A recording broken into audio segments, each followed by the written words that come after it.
Hola, buenos días a todos. Mi nombre es David Scors. Bienvenidos a mi canal y bienvenidos al curso de Relatividad General en 20 minutos. Y ya estamos muy cerquita del final en la lección 24 y vamos a hablar sobre el tensor de curvatura de Riemann. Si os interesan esos temas, temas de relatividad y de física, os invito a suscribiros a mi canal pinchando en el pequeño ratoncito que veréis aparecer aquí durante la presentación. Bueno, pues vamos a recordar dónde lo dejamos en la lección anterior, ¿no? Vamos a recordar esa idea fundamental que tuvo Einstein para poder intentar desarrollar sus ecuaciones de campo. Y si os acordáis, esta era la ecuación de relatividad general primigenia, una versión primitiva que derivó Einstein, donde, pues bueno, la parte de la derecha está bastante clara, pero encontró una dificultad a la hora de definir la parte de la izquierda de las ecuaciones de campo. Ya vimos que originalmente aplicó un laplaciano sobre el tensor métrico en un caso especial, en un caso específico, en gravitación, pero con un tensor métrico obtenido por una aproximación de relatividad especial. Sin embargo, al intentar hacer esta ecuación covariante, yo os invito a ver la lección pasada, yo creo que es muy importante, os dejaré también un enlace al final. Pero lo que se dio cuenta Einstein es que no podemos considerar el tensor métrico que nos informa de la estructura del espacio-tiempo como si fuera un campo de energía potencial, porque si realizamos la derivada, la doble derivada covariante de este tensor métrico, esto nos da 0. Y como vimos en la lección pasada, Einstein se dio cuenta de que también en las ecuaciones de Newton hay un término de curvatura gaussiana, que es proporcional a la fuerza gravitatoria. Entonces la idea es el intentar obtener una expresión de la curvatura del espacio-tiempo. Aquí ya nos alejamos de las ecuaciones de Newton, sino vamos a intentar introducir un término de curvatura de espacio-tiempo que cumpla dos requisitos. El primer requisito es que sea un tensor. ¿Por qué? Porque esto es un tensor. Necesitamos aquí un tensor que sea covariante a cualquier transformación de coordenadas, y en segundo lugar que cumpla la ecuación de continuidad. Entonces, como ya comentamos en la lección anterior, esto ya estaba hecho. De hecho, Riemann derivó lo que se conoce como el tensor de curvatura de Riemann, que es, como ya vamos a ver, una estructura matemática que nos informa de la curvatura de un espacio de múltiples dimensiones, siendo un tensor y además covariante. ¿Cómo lo hizo Riemann? Realmente la manera de derivarlo o la manera de interpretarlo pues suele ser bastante difícil en los estudiantes de física, ¿no? Y crea pues mucha confusión. Yo voy a intentar hacerlo de la manera más simple posible. Y para ello vamos a comenzar primero de un espacio plano, aquí lo ponemos todo oscuro, y vamos a colocar dos puntos. Vamos a poner el punto A y el punto B. Y en el punto A tenemos a Albert, que está aquí, y además tiene asociado un vector que puede ser, por ejemplo, pues un vector de posición, y que nos va a indicar la orientación que tiene Albert en este punto, en el punto donde esté. Y lo que queremos hacer es, queremos que Albert vaya del punto A al punto B, pero de una manera ordenada, ¿de acuerdo? En primer lugar, en un espacio plano, pero queremos hacerlo de una manera ordenada. Y queremos comprobar además una cosa adicionalmente. Vamos a hacer que Albert utilice dos rutas diferentes para ir desde A hasta B y vamos a comparar si la orientación que tiene Albert al ir de A a B mediante una ruta o mediante otra ruta altera su orientación, es decir, si sufre algún cambio. Esta es la primera ruta. Lo primero que va a hacer Albert es cambiar su posición en el eje de las X, y por eso ponemos un intervalo en el eje de las X, y una vez que ha llegado aquí, va a cambiar su posición en el eje de las Y, por eso ponemos un intervalo de Y, y va a llegar al punto B, por lo tanto va a haber un traslado de Albert y su vector a lo largo del eje X primero y después a lo largo del eje Y. Y acabamos con Albert aquí. Y como es un espacio plano, es como si estuviera andando sobre una superficie plana, pues realmente no debería haber ningún cambio con respecto a su posición en el A, al menos en la orientación del vector. Y lo que queremos ver es expresarlo matemáticamente, expresar ese cambio o no cambio que ha sufrido Albert a lo largo de la trayectoria. Entonces, lo primero que ha sufrido Albert ha sido un traslado de su vector de posición y por eso ponemos un cambio, un incremento, un traslado en su vector de posición que vamos a nombrarlo como un vector contravariante, con índices contravariantes. Y ponemos alfa, porque vamos a considerar un vector que tiene 4 dimensiones, donde si alfa es 0 sería el componente de tipo tiempo, si alfa es 1 sería el componente en el eje de las X, si alfa es 2 en la Y, si es 3 en la Z, pero bueno, para simplificar vamos a considerar solo primero un traslado en el eje de las X. Pues este es el traslado, lo que cambia el vector cuando cambiamos su posición en el eje de las X, el cambio del vector con el cambio de X. Pero una vez que Albert ha llegado aquí, ahora se va a trasladar exclusivamente por la coordenada Y. Por lo tanto, Albert, que está en esta posición, para llegar al final tenemos que ver cómo cambia también con el cambio en la Y. ¿Veis? Es un cambio primero en la coordenada X, seguido de un cambio en la coordenada Y. Estos son los cambios en X y cambios en Y. Y si calculásemos estas operaciones, tendríamos como resultado lo que ha variado el vector de Albert, primero por un traslado en X, seguido de un traslado en Y.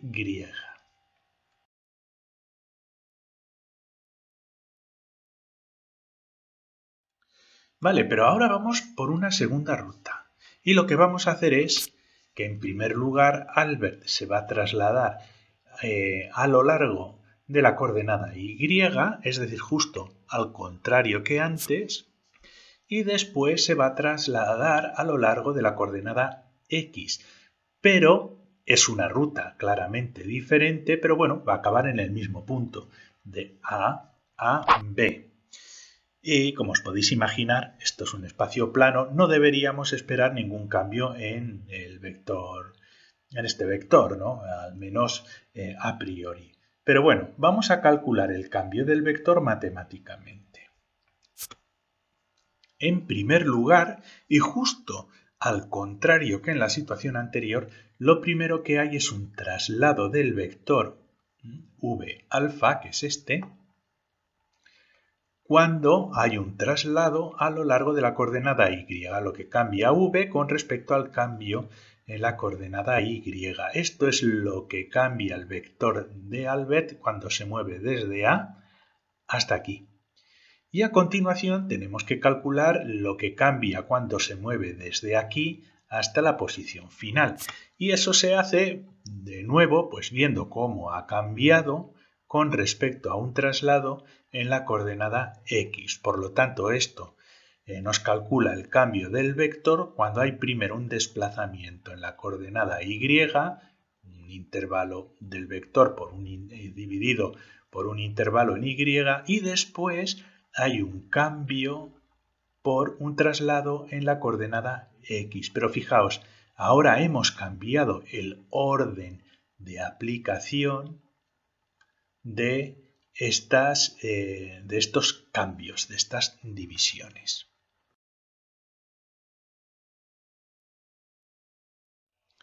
Pues bueno, lo que vamos a hacer ahora es comparar el resultado que hemos visto de Albert y su vector a lo largo de las dos rutas. Y como vemos, en un espacio plano, pues no cambian. Sigue teniendo los vectores la misma orientación independientemente del tipo de ruta que hemos elegido.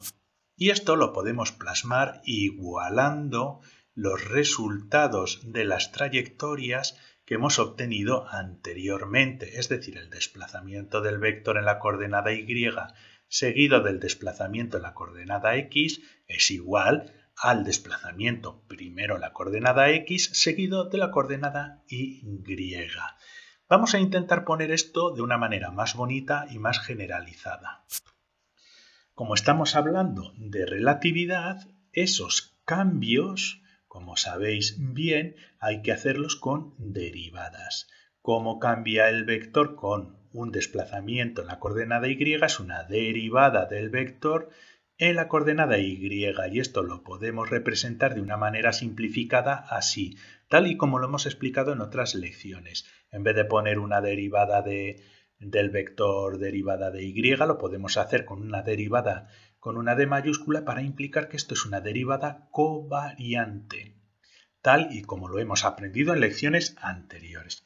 Entonces, si os fijáis, la derivada covariante del vector al desplazarse por la coordenada x seguido de un desplazamiento por la coordenada y es igual que si lo hacemos justo al contrario. Y esto vamos a operarlo de una manera en que se nos simplifique la expresión. Y lo primero que vamos a hacer es pasar este término a la parte izquierda con un signo negativo y hacerlo igual a 0 y después factorizar el vector. Y nos queda lo siguiente. Nos queda esta expresión donde tenemos que la derivada y derivada x menos la derivada x derivada y, todo esto factorizado con respecto al vector es igual a 0 en un espacio plano, porque no cambia, porque esto de aquí va a ser igual a esto. Y si os fijáis, esto tiene toda la pinta, para aquellos de vosotros que sepáis física cuántica, de un conmutador de física cuántica, ¿de acuerdo? Las derivadas covariantes en un espacio plano conmutan. Esto significa que da igual 3 por 4 que 4 por 3. 3 por 4 menos 4 por 3 igual a 0. Conmutan estos operadores. Ahora lo que queremos hacer es, en vez de trabajar en las coordenadas y y x, pues queremos generalizarlos a las 4 dimensiones del espacio-tiempo relativista. Y lo único que tenemos que hacer es tan sencillo como cambiar y x por letras griegas. Y así tenemos la derivada en la coordenada mu, derivada en la coordenada nu, menos la derivada en la coordenada nu, menos la derivada en la coordenada mu. Todo esto actuando sobre un vector es igual a 0. Pero el significado es exactamente lo mismo. Eso significa que un desplazamiento a lo largo de una ruta que implica primero un traslado en la coordenada nu y después en la coordenada mu va a ser igual que el resultado de un traslado por otra ruta diferente donde primero nos trasladamos por la coordenada mu y después por la coordenada nu. Vamos a seguir trabajando un poquito esta expresión. Bien, esta expresión se puede generalizar incluso aún más si consideramos que el cambio en la ruta que hemos considerado tiene un cambio en 4 componentes del espacio. Y esto lo indicamos poniendo un índice alfa aquí arriba, porque vamos a tener un cambio en la coordenada, digamos, x, y, z y en el tiempo al trasladar este vector, que a su vez el propio vector tiene 4 coordenadas, 4 componentes, ¿de acuerdo? Un componente en el tiempo, X, Y y Z, dependiendo del número que pongamos aquí al índice contravariante. Entonces, únicamente lo que hemos hecho ha sido colocar aquí un índice covariante a nuestro operador de tal manera que se simplifique con este índice contravariante del vector y dejamos un índice contravariante alfa, que si veis es exactamente lo mismo que la expresión anterior. Es como si quitáramos este beta y dejamos el alfa aquí arriba, pero se suele representar de esta manera. Y esto es lo que sucede cuando nos trasladamos un vector en un espacio sin curvatura, que esta operación da 0. Vamos a seguir trabajando y quiero que os fijéis en esto. El escribir todo esto es un rollo. ¿Por qué? Porque tenemos aquí un mu, un nu, un nu, un mu, un beta, un alfa. Entonces esto lo podemos resumir simplificándolo con una letra y la vamos a llamar R. Y esa letra va a indicar que esta estructura matemática tan compleja es un tensor que tiene 4 índices diferentes: mu, nu, beta y alfa. Y lo que hacemos es simplemente sustituir todo esto que está aquí, todo este operador que actúa sobre nuestro vector que está aquí, y lo reemplazamos por la letra R de tensor de Riemann, donde este tensor va a tener múltiples componentes, va a tener múltiples valores, dependiendo de qué valores tenemos en nuestros índices. Mu puede ser 0, este 1, este 3, este 0, en fin, ya veis, R puede adoptar muchos valores y nos va a dar la información sobre el cambio de un vector cuando se mueve en diferentes coordenadas. Y a esto lo vamos a llamar tensor de Riemann. Y esta operación en un espacio plano es 0. ¿De acuerdo? El tensor de curvatura, que se llama así, de Riemann, es un conmutador de la derivada covariante en un espacio. ¿De acuerdo? Si necesitáis más tiempo, podéis echar un poco atrás el vídeo y seguir los pasos que hemos realizado y sobre todo el razonamiento. Pero ya veis que todo esto que hay aquí nos da lugar a una nueva estructura matemática, a un conmutador, a un operador.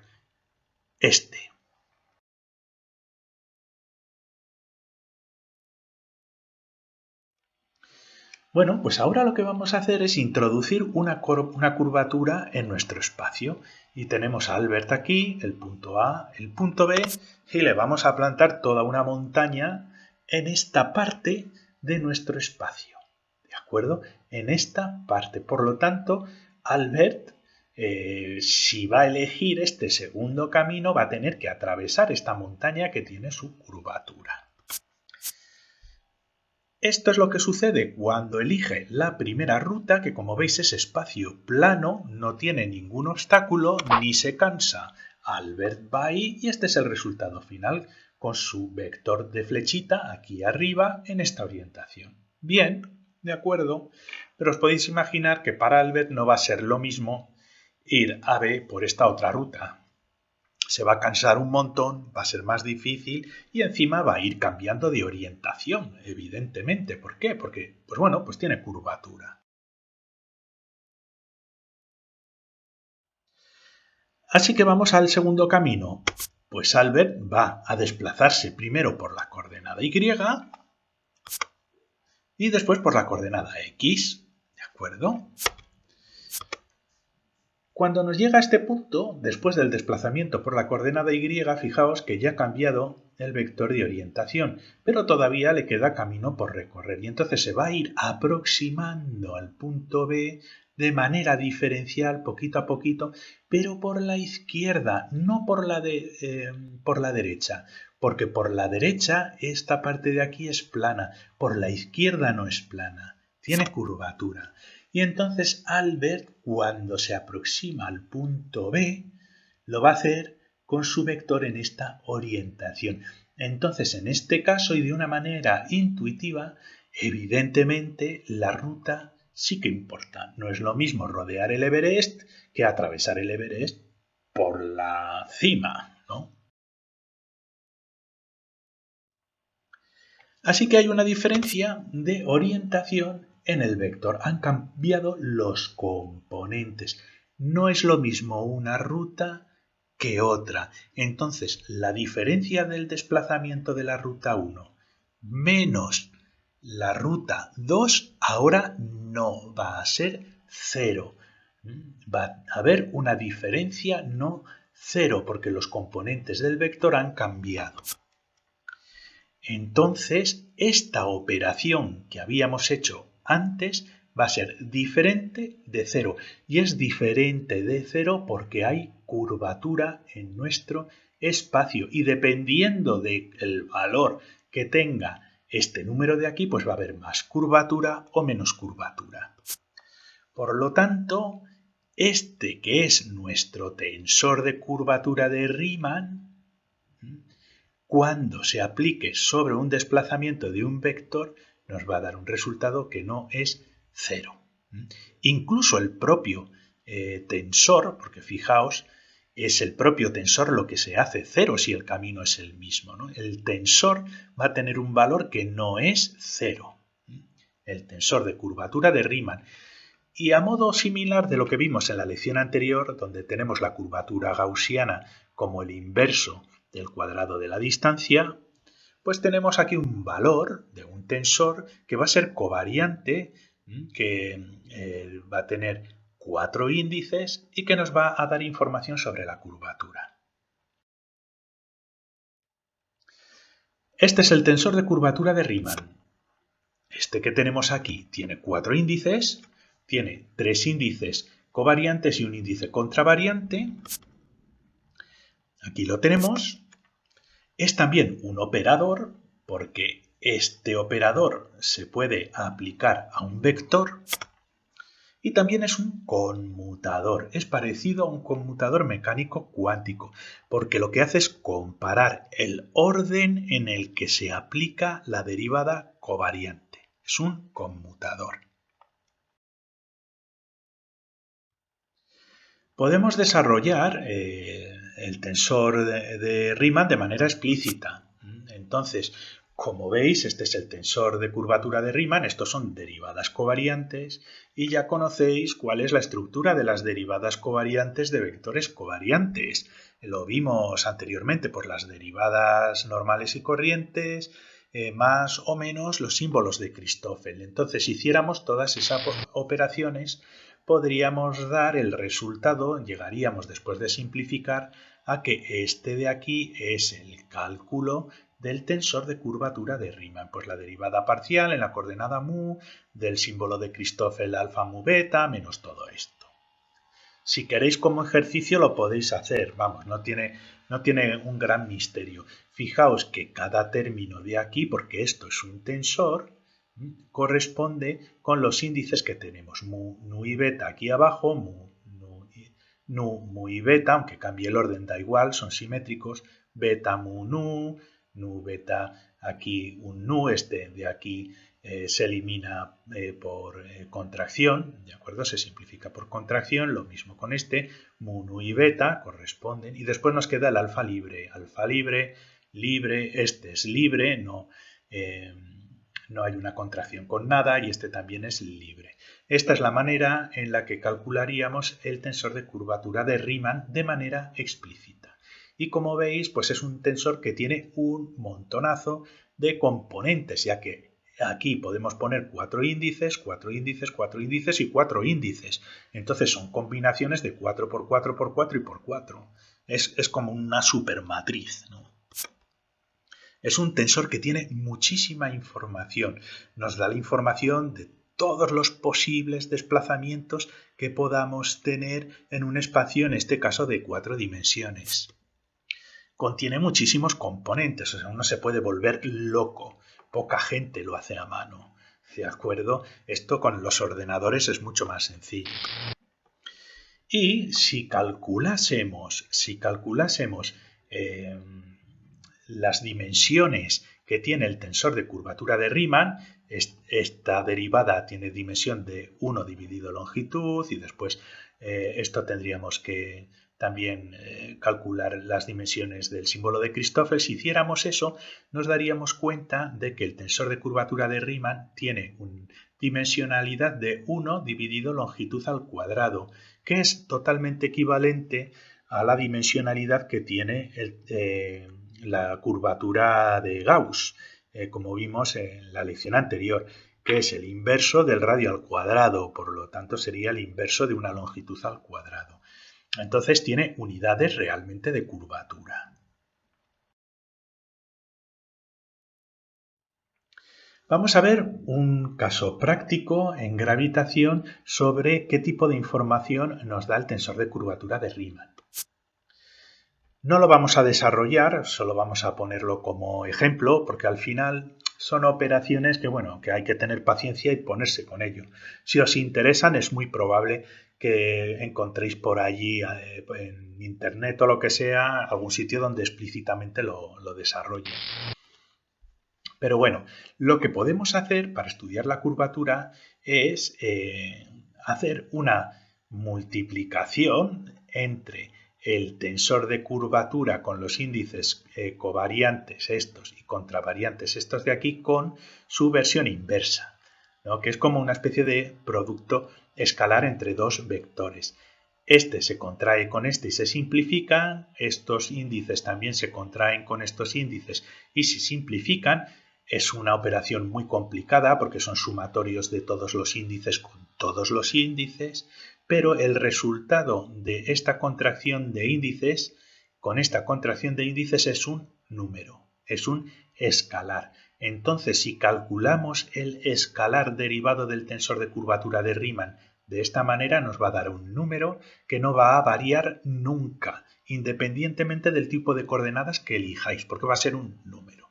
Si hacemos estas operaciones utilizando la solución para la gravitación de Schwarzschild, la de un planeta o la de un agujero negro, nos da que es igual a 48g al cuadrado más al cuadrado, c a la cuarta y radio al cuadrado. Este es un escalar de curvatura en la métrica de Schwarzschild.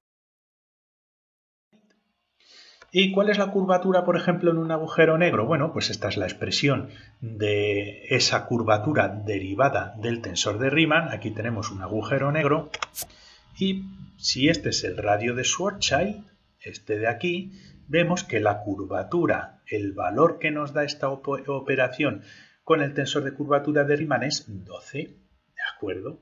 Como os podéis imaginar, pues es un valor pues muy alto, muy alto. Sería el valor de la curvatura en la superficie de Schwarzschild.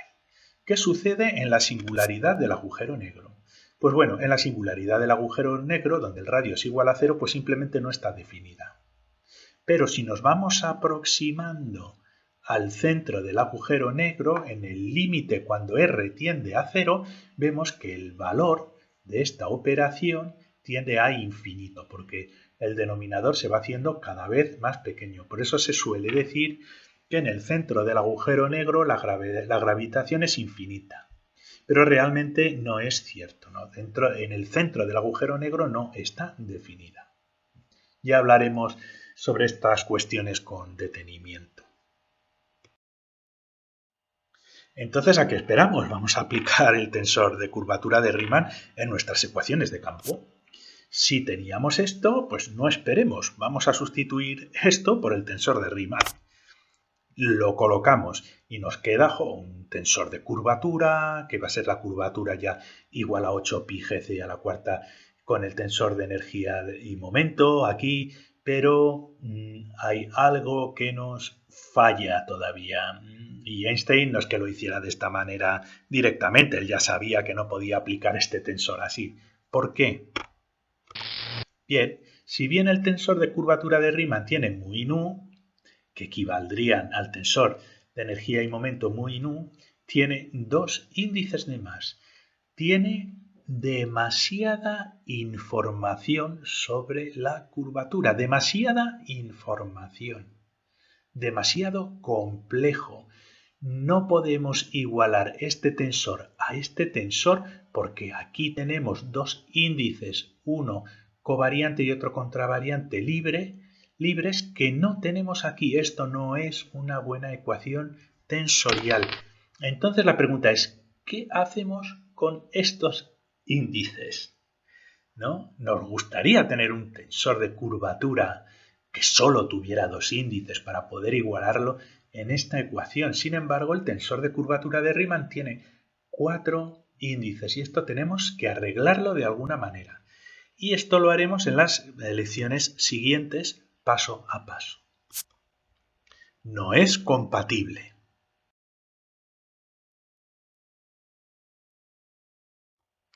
Las conclusiones de esta lección, que espero que os haya quedado clara, que el tensor de Riemann es un tensor de curvatura covariante desarrollado por Riemann y es un conmutador de la derivada covariante. Lo que nos mide es cómo se desplaza, por ejemplo, pues un vector o un tensor con unos desplazamientos representados por la derivada covariante y ver si un desplazamiento por una ruta es igual o no a un desplazamiento por otra ruta. Y ya hemos visto que si añadimos curvatura podemos alterar el resultado final del desplazamiento, ya que depende de la ruta que tomemos. Y lamentablemente es incompatible con las ecuaciones de campo tal y como está. Bueno, pues muchas gracias por vuestra atención. Os dejo aquí un enlace a la lección anterior y también un enlace al curso de relatividad general para que podáis acceder a todas las lecciones. Y como siempre os invito a suscribiros al canal pinchando en el pequeño ratoncito, en el ratoncito grande que veréis aquí. Muchísimas gracias y hasta la siguiente lección.